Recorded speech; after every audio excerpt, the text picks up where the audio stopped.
This is In the Black, a leadership, strategy, and business podcast brought to you by CPA Australia.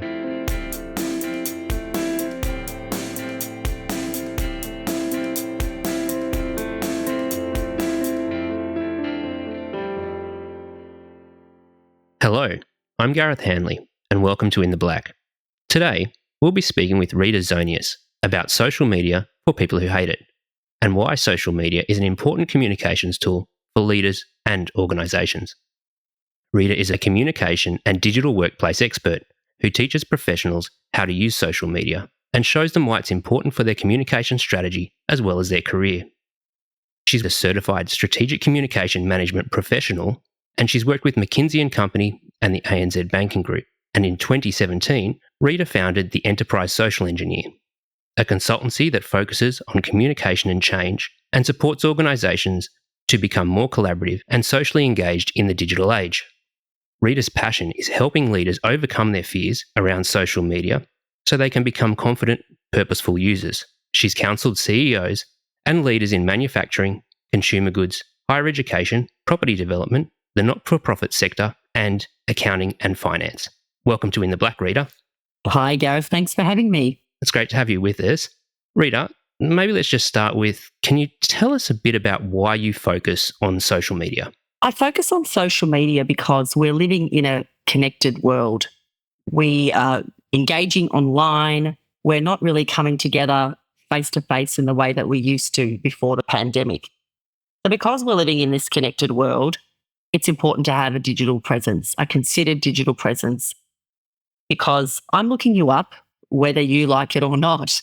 So if you're not on social media today, then you're really missing out. So there's just no escape. There is no escape. So given that's the deal today, it's essential to stand up a basic social media profile. LinkedIn is a great place to start, especially for professionals in the world. There are 1 billion people on the platform. It's a fantastic place to position yourself and let the world know who you are, what you stand for, what you're good at, and how you can help. So the bottom line is, I am looking you up whether you like it or not. So show me something that's going to tell me your story, your professional story, and how you can help me. And it helps you build your own credibility and your personal brand as well. So it's a win-win. We're here talking about social media for people who hate it, and people generally don't use things they don't like. So I guess they're not putting themselves out there for people to check their profiles.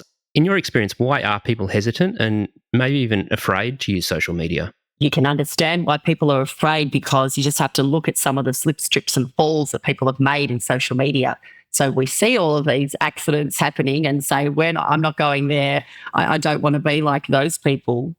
But deeper than that, I think the reason we're fearful is something that's been ingrained in us over many, many years, even before we've hit the world of work. And that is, we're told generally when you're at school, be good, be quiet, only speak when the teacher asks you to speak. And so I think we've actually taken some of these old rules and ways of living into our working lives. So this idea that you would shine a spotlight on yourself is somehow in the minds of some people seen as an unsavoury thing to do. It's not a nice thing to do to talk about ourselves. It doesn't position us well. However, what I would say to people who are hesitant or who are afraid to show up in social media is that we learn a lot through our working lives. You know in an instant as an accountant, if I do A, B will happen in an instant. Whereas if I'm an up-and-coming accountant and I have 10 or 15 years less experience than you, I don't know some of those things. So the things often that we feel are commonplace or just sort of boring are someone else's gold dust. And so it's about understanding that it's not about you and shining a light on yourself. Appearing in social media, sharing what you know is a wonderful, helpful thing you can do to help others. And when you help others and you give of yourself selflessly without expecting anything in return, that's what builds your impact and your credibility. So you will end up building your personal brand without having to make it a bright spotlight that you shine on yourself. So I've found in my experience in coaching more than 1,000 people one-on-one, senior leaders all over the world, it doesn't matter where they're from, they do have this same anxiety, and I do think it's deep-seated. So what I want to say is this is about rewiring yourself a little to think of the wonderful positive opportunities that can come out of stepping into social media and sharing what you know. I really like that reframing, that moving from thinking that you're showboating to helping other people, that there's actually a different underlying reason for engaging. And I think maybe some of that comes from the fact that there is a lot of selling on social media and there's people's personal accounts. And maybe can we talk a little bit about the difference between brand and business social media accounts and the accounts that employees or people have? And I'm wondering if they do connect or are they mutually exclusive? As it's important for individuals to have a digital footprint in today's world, brands absolutely have to have that as well. In terms of the intersection between brand, social media profiles, and personal accounts, at the end of the day, people like to talk to people. So absolutely, the marketers and the communicators in our organizations want us to have a brand presence. However, it's the individuals in your organization that can help you to amplify what's going on there. It's the individuals with a strong digital presence that can be your best brand ambassadors. So that's where I see the difference lies. People want to talk to people as well. You will get far more reach on an individual account of someone telling a story that might be brand related there than you would on a brand simply posting something on LinkedIn. So I think they're both important. They do operate in slightly different ways, but where organizations can put their arms around people and help them build capability to be brand ambassadors, it's wonderful for both sides of the equation. Great for individuals and great for the organizations themselves and their brands. Would you say that the best brands are actually moving to knowledge sharing rather than selling because that's what works? You can't just go online and start selling. It takes time to build trust and credibility among the people who you want to buy your services or your products. And so I think brands have moved to position themselves differently on social media these days. And at the end of the day, it depends on your purpose and why you're in social media. Is LinkedIn going to be the best platform for you to use? Is it going to be TikTok? Is it going to be Instagram?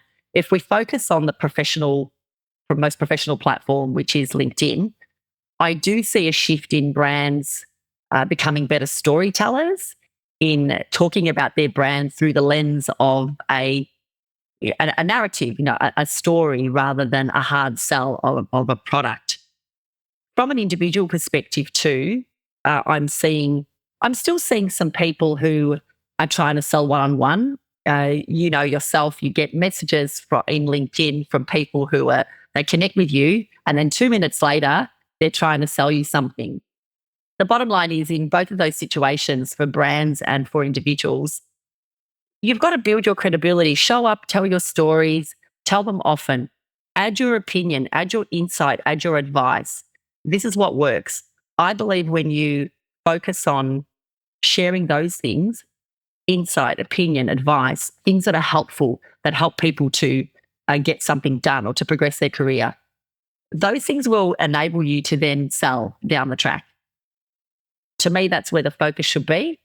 And for individuals, I can say to them, don't worry too much about the hard sell or the end game. Position yourself, offer your insights, your opinion and your advice, and these other things will follow. But it takes time. You cannot expect to do this in a week. It's interesting to me how people think they can be on LinkedIn for a week and expect marvelous outcomes. It doesn't work that way. This is a game of showing up regularly, sharing what you know regularly and doing it over time, not expecting too much in the early days. And the good stuff will surely follow, but you need to do the hard work up front. It doesn't come easily. You mentioned trust there, and we're also talking about fear of engaging in social media.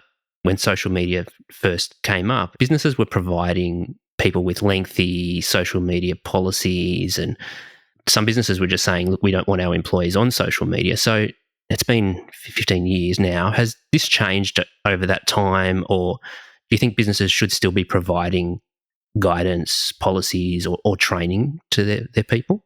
I do think a lot has shifted in the world in terms of organisations seeing the value and the benefit in building social media capability in their people.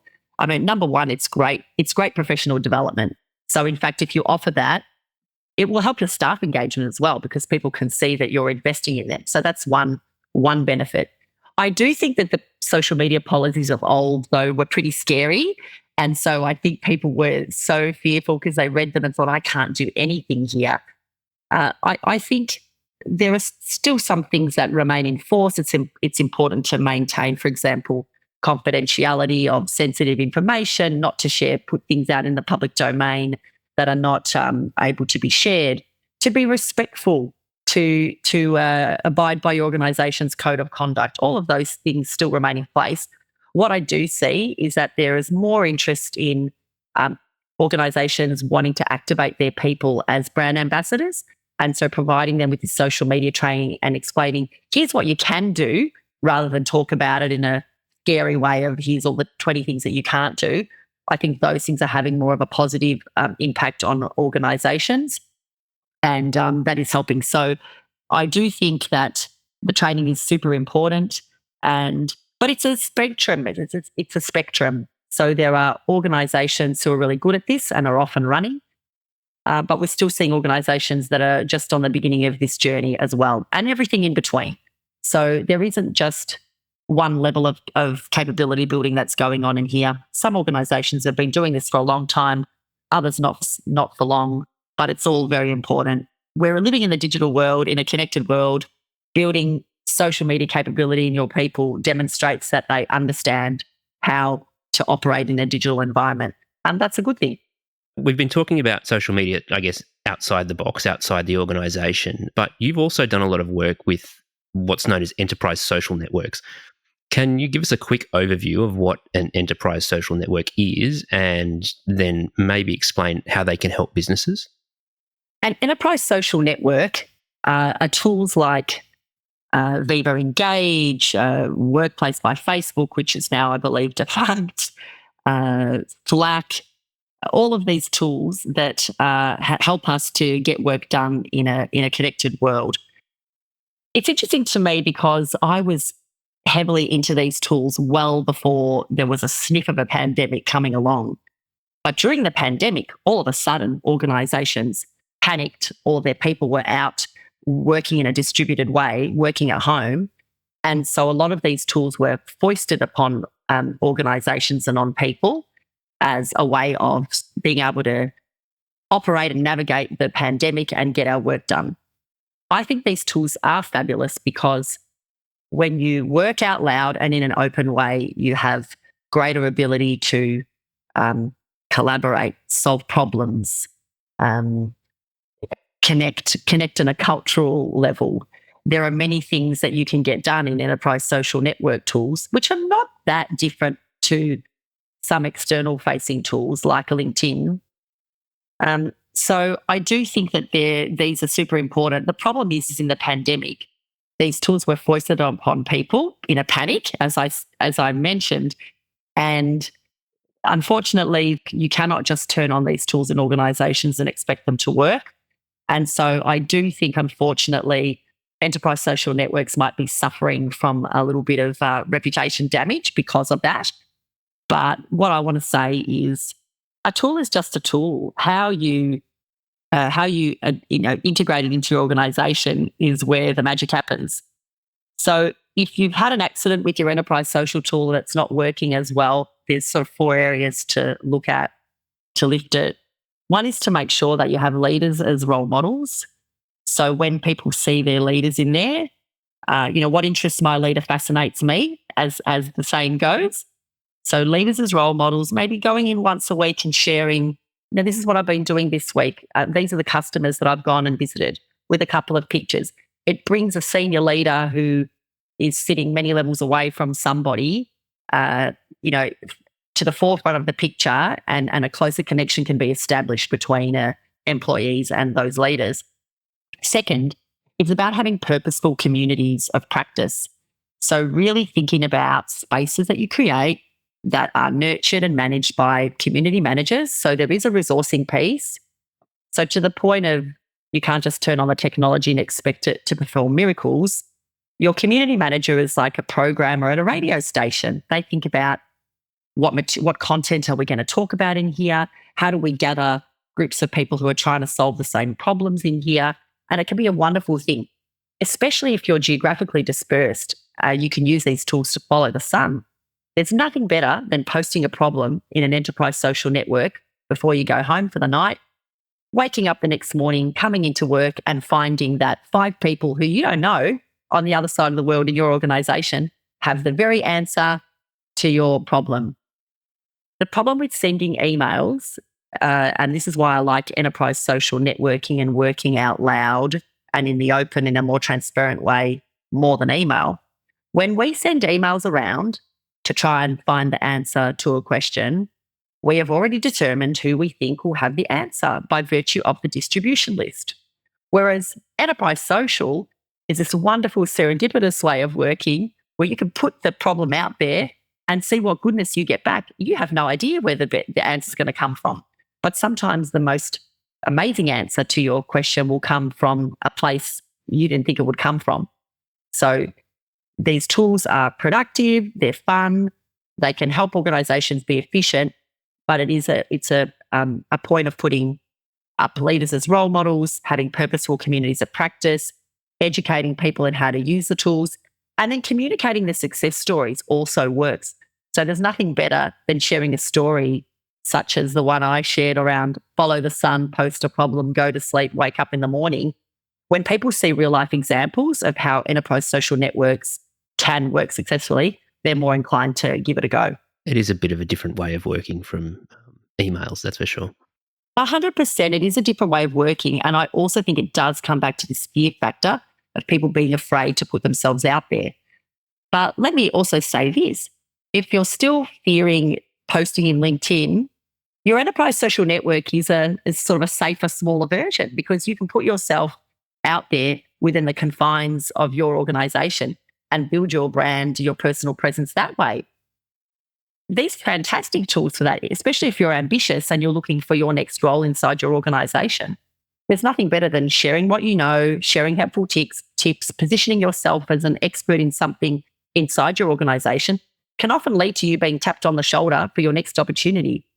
The spoiler alert here is if we don't do these things and we don't put ourselves out there, then nothing will happen, guaranteed, 100%. So it's worth dipping a toe in the water just to see what happens. Something amazing could happen, but nothing will happen if we don't take that plunge. Do you have some tips for our listeners who no longer hate social media, but don't know where to start now that they don't hate it anymore? Okay, now I've energized people who have listened to this. Here are some tips for you.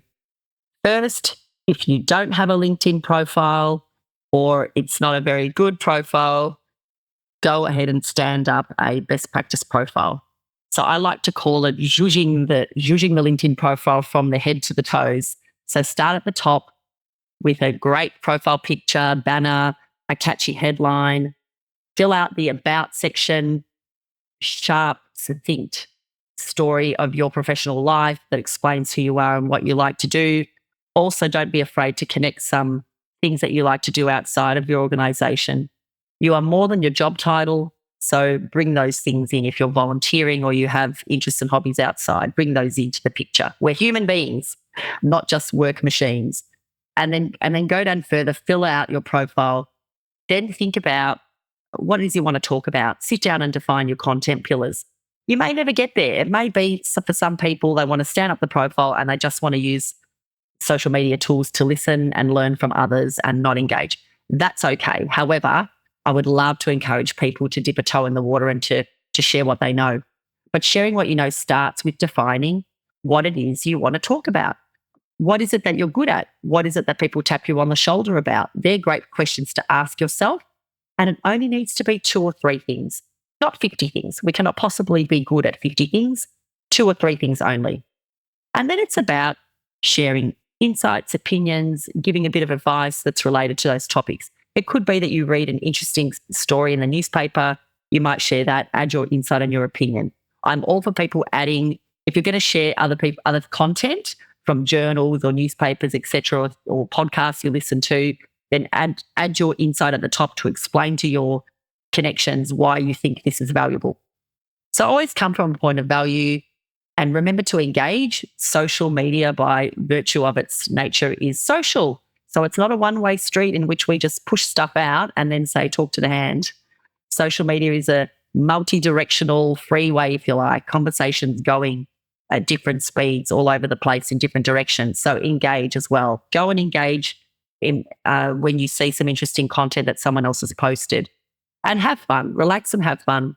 But I can tell you, if you stand up a good profile, define your content pillars, dip a toe in the water, this can be a productive and amazing place for people to build their personal brand and also help be great brand ambassadors for the organisations they work for.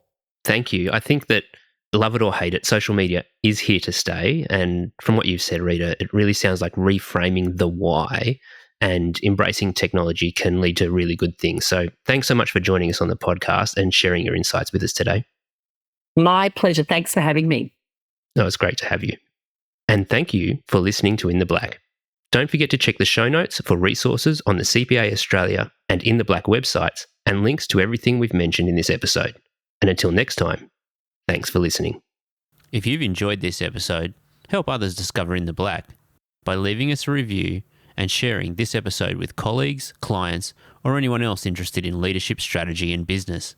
To find out more about our other podcasts, check out the show notes for this episode. And we hope you can join us again next time for another episode of In the Black.